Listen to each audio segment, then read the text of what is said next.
ugly duckling that turns into the golden goose.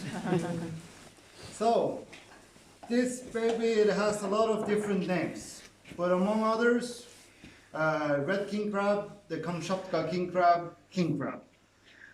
The reason why it's called the Kamchatka king crab, it's because this one here, it's the great-great-great-grandchild of the Kamchatka king crab. Kamchatka, it's a peninsula outside of Japan in the Pacific Ocean. That's where this one comes from.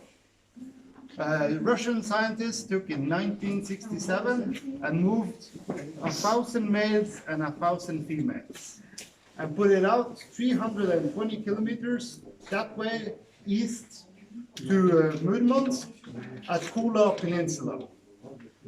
So I'm just going to turn this, and how you can tell it's a male, it has a triangle shape here on its belly.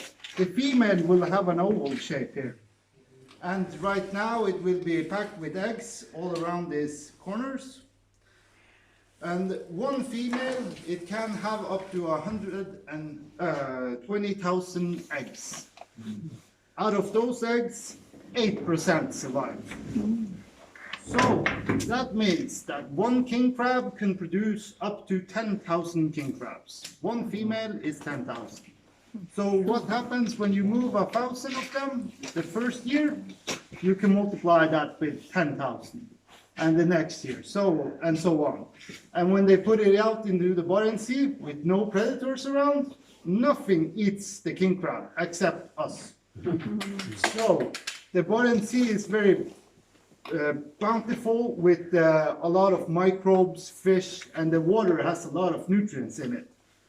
So they start growing in numbers, and it went very fast. So they ate their way around Murmansk, around Kola Peninsula, and they were getting closer and closer to the Norwegian border.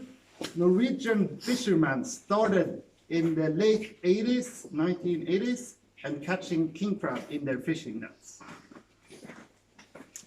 In that time, we didn't have any internet, so it was not like you could post on Facebook that it's 10 kilos of king crab for sale. It's like you needed to go to the neighbor and hear if somebody is interested. So getting it from here to the other side of the world, it was an issue because you needed somebody that could take it and ship it. And in the beginning, the fisheries, they didn't take the king crab because they didn't have any customers.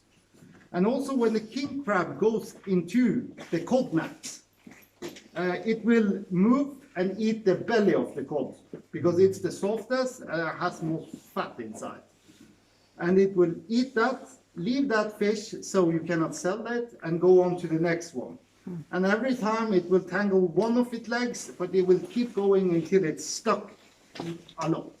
So how we set fishing nets here is that we take it up and we reset it straight away. So it goes in one way, we take out the fish and it goes out again. Because you have a limited time where you can catch this fish, so all the fishery do that. But when it comes up and it's filled with king crab, especially in the 80s and the beginning of the 90s, it was a huge problem. Because they needed to bring in the fish nets, go to shore, stretch it out, and take out the king crab. And nobody wanted it, so it was a lost fishing trip. Everything cost fuel, petrol, hours. And then in 1992, the Norwegian government sent out requests to Asia, South America, Europe, if anybody is interested of buying this king crab from us. And it was a positive response, so they opened up that the fishery here that takes the fish, they could also take the king crab and ship it. So they opened up so the Norwegian fishing fleet could start fishing it. And we call it jungeltelegrafen in Norwegian, but it's like hearsay. Yeah. So the first boats that started fishing could report earnings up to 70,000-80,000 a day on king crab fishing. And you know, the fishermen, the hearsay goes even faster than anywhere else.